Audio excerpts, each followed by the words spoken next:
Craft in the mix. In the mix.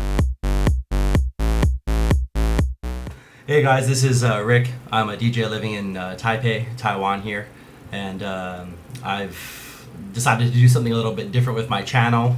Before now, I've been uploading a lot of videos and content to my channel, but trying to do something a little bit different these days. So just figuring I'd try and touch base with DJs worldwide and see what you guys are doing.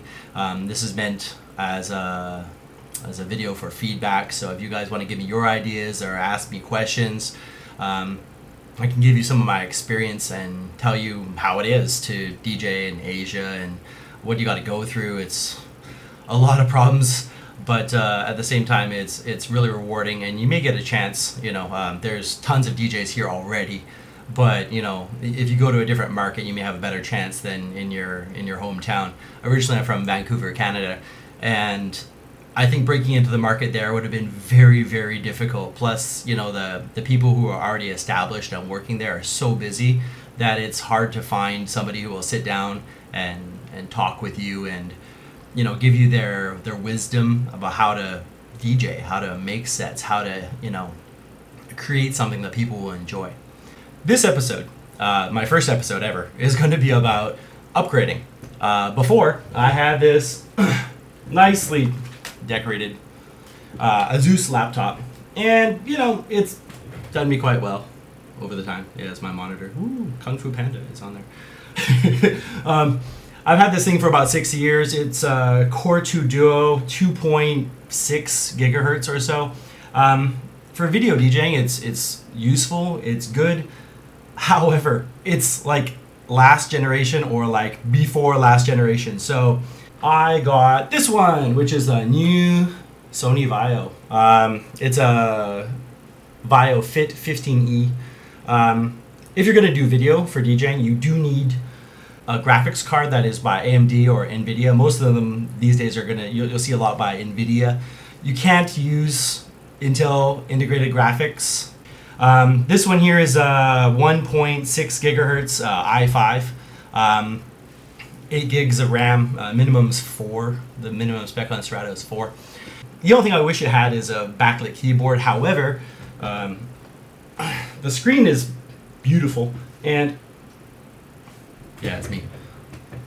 See that there? Ta-da! Okay, and the keys are white already, so it should be okay. They'll catch the lighting from the club. In any case. But yeah, this is great. So I'm going to tell you what I went through in order to upgrade from Windows 7 on my old one, which is over here, my old one, Windows 7, Windows 8.1. Okay, not that difficult actually. Okay, so upgrading from Windows 7 Professional to Windows 8.1 is not actually that hard. You get yourself a new laptop. Got to sit through the installation screens. That all goes pretty fast and pretty easily.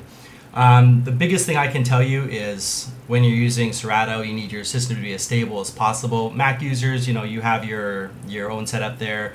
Generally, it runs really smoothly. You can have background processes running, and that will be fine.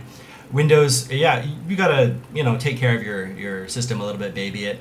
The biggest thing I can recommend, if you want, you can get all your Windows updates done. Turn the service off. Okay, just trust me on this, because I was doing a practice, and I was wondering why, during my testing phases, why my Serato was lagging. It didn't appear to be responding. I had the red USB indicator going red, yellow constantly. So turn off Windows Update is really important. Yeah, it was funny.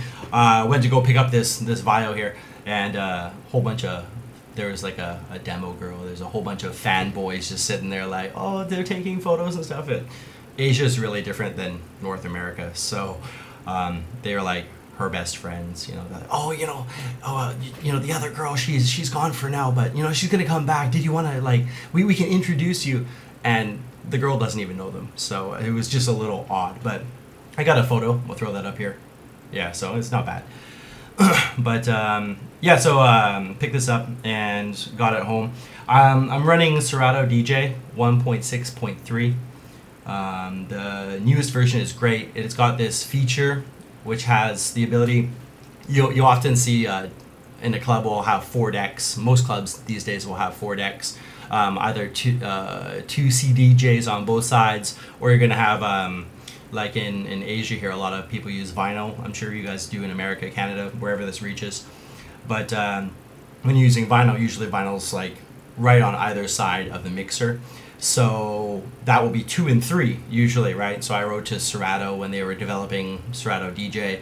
I don't think it's just me, but I mean, there's other users too who wanted a feature where they could use decks 2 and 3. So luckily, I think it's since the last version, they've added in a feature, and I'll show you the screen here, where you can select 2 and 3 over on the right hand side here, and just click on that, and then you'll be able to use decks 2 and 3. You can still use 1 and 4 if you're using the outer CDJs. That part is easy, but 2 and 3 is hard to do. So they've added that feature, which is good. Now, as for video, if you're going to run video, what you're going to need to do is out of the box, Serato will install QuickTime, and that's great. But QuickTime and Windows, not the best of friends, and it will cause your CPU to use excessive cycles to process the QuickTime. Better to use Matroska Splitter. It's just go to Hallie's website, their homepage where they develop. I had the version, the latest one, just installed that. Works fine, great, no issues. I didn't have to play with codecs like I did with Windows 7. Windows 7 was a big headache. Windows 8, very easy, very stable. A lot of people talk about the reliability. Why don't you get a Mac?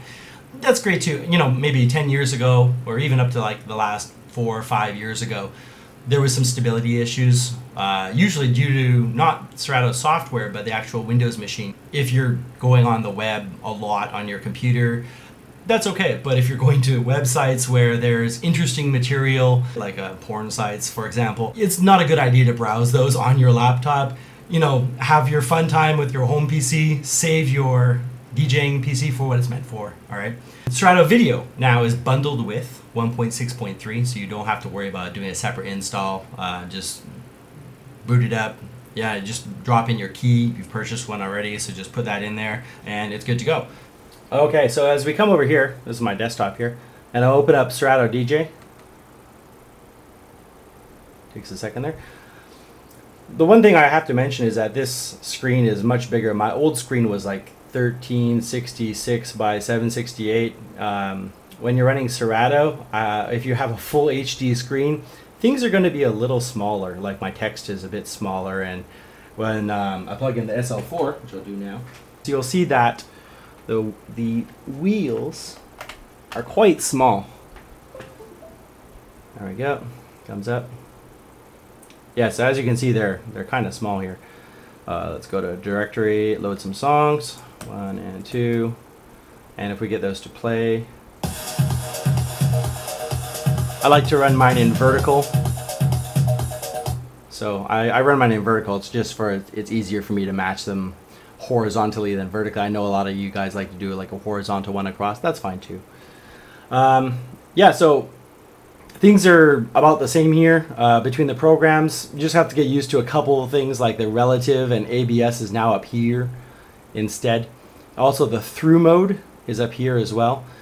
You can select through mode, and obviously you'll have a big through indicator here. However, the keystroke for this is F4 left deck and F9 for the right deck. I actually didn't know that until I discovered it accidentally at the end of set the other night. If you toggle it, F4 is through, and then you have your internal mode, which is F3, F2 relative, and F1 is ABS, absolute mode.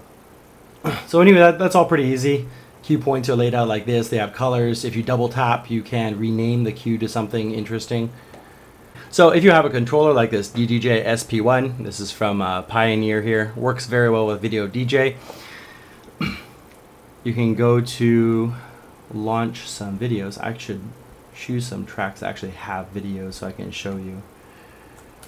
And I will have to probably mute the volume output so that I can still upload this to YouTube, because YouTube's very up on identifying all tracks so that you don't get paid for your videos. Now, here I'm running internal mode. There we go. I'm running Showtek's video. This is Get Loose. And if I open up the SP6 here, that's your sampler. So you can control your samples, you can drop samples. If you have a controller like this, you can use a sampler and then play the samples. If I hit that one there, you'll see this one over here play. You can barely see that on camera. You can also use it for your cue points. The track will jump as I hit the pads here. You can see that. There we go. And also the coolest thing is about the effects. Okay, so I'll move the video up here so that you can see it a little bit better. Have to enable the effects first. 1, 2, 3, turn those on. Great, okay. First one over here is a low pass filter LPF. We have delay and reverb. These are the set defaults for this controller. However, I'm sure you can assign your own effects, whatever you like. When you turn this, it will change the sound as well as affect the video at the same time, and you can see that as it goes kind of inverse there with a low pass filter on. Delay is cool. It kind of gives a echo blur to it, so it's nice and clear, and now there's an echo blur that you can see happening there. And for the reverb, it kind of distorts and kind of shatters the picture a little bit, so nice and clear, and then you have it kind of shattered there. Is pretty cool. Really nice effects if you're DJing live and you want to add something to your set. Just use one of these effects or crank it up like this. Okay, so over to my DJ workstation area here. I was using a crane stand before. These things are really awesome. They're about $100 US or so, and fully adjustable, really great for any gigs or stuff you have on the road. However, now that I have this Pioneer unit here, I needed something better to hold my stuff, and maybe I can put a speaker on or something on here later on. But yeah, so this is what I came up with. I went to Ikea and I picked up 4 table legs separately and this nice plank here. Let me show you how I did this.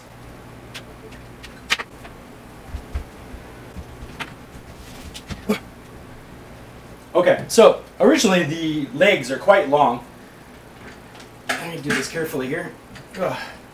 On top of the DJ gear. That's not a good idea. Okay. The legs are quite long. Usually the legs are about that long. Meant for a table, right? So you have to use a metal cutter, grinder saw or something like that, cut it down.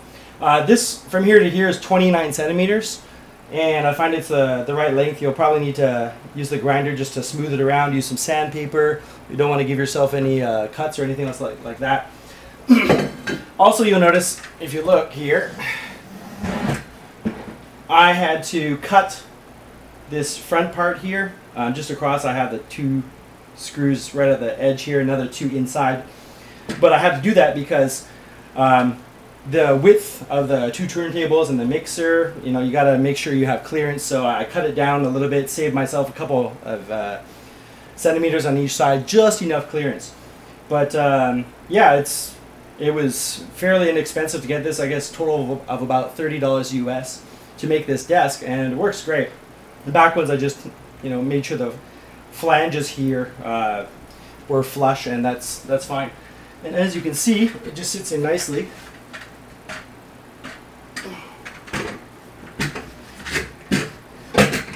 Like so. Fairly stable, except for this corner. You'll probably find that the surface you're working on won't be completely flat. The Ikea legs here do have an adjustment at the bottom. You can spin it, and therefore you can level it out, but it's very stable right now. And yeah, so I have a DJ shelf. Cost me $30 and about 2.5 hours of work to cut the legs, so it was pretty good. If you guys have any comments, suggestions, questions, just hit me up, and I'll see what I can answer and see if I can give you any advice. Thanks a lot for listening. I'll see you next time. Peace.